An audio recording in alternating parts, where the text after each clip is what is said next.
Turn up का क्या मतलब होता है ये आज की इस वीडियो में सीख लेते हैं। टर्न अप जो है एक फ्रेजल वर्ब के रूप में इंग्लिश में इस्तेमाल किया जाता है और इसके कई मतलब निकल सकते हैं अलग अलग कॉन्टेक्स्ट के हिसाब से। यानी कि इसका मतलब किसी चीज का आना भी हो सकता है, होना भी हो सकता है, मिलना भी हो सकता है, बढ़ना भी हो सकता है, या अप्रत्याशित रूप से यानी कि अनएक्सपेक्टेड तरीके से कहीं पहुंच जाना भी हो सकता है, या कोई आश्चर्यजनक घटना भी इसका मतलब बन सकती है। यानी कि the phrase turn up has multiple meanings in English depending on the context. यानी कि इंग्लिश में इसके बहुत सारे मतलब हैं। एक तो सबसे पहले अगर हम बात करें तो इसका मतलब बनता है अराइव या अपीयर, यानी कि किसी चीज का आ जाना या प्रकट हो जाना, यानी कि सामने आना। तो जैसे कि आप ये कहें कि आप पार्टी में किस समय आएंगे, तो आप कह सकते हैं what time will U turn up at the party.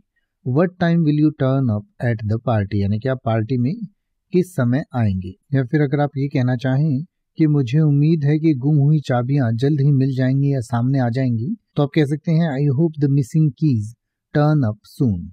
I hope the missing keys turn up सून।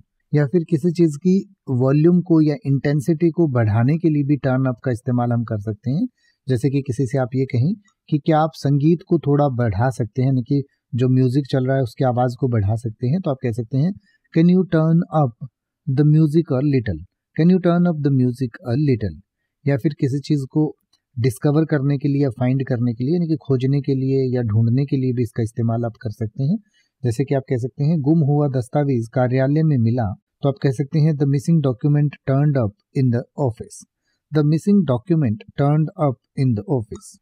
या फिर कोई अनएक्सपेक्टेड किसी चीज का रिजल्ट होता है तो उसके लिए, यानी कि अनएक्सपेक्टेड आउटकम के लिए भी आप टर्न अप का इस्तेमाल कर सकते हैं। जैसे कि आप ये कहें कि परीक्षा के परिणाम वायरस के लिए सकारात्मक निकले, यानी कि जो टेस्ट किया गया था उसमें जो है पॉजिटिव रिजल्ट्स आए, तो आप कह सकते हैं the test resulted turned up positive for the virus, यानी कि जो टेस्ट हुई उसमें वायरस पाया गया। तो इस तरीके से आप टर्न अप का इस्तेमाल कर सकते हैं।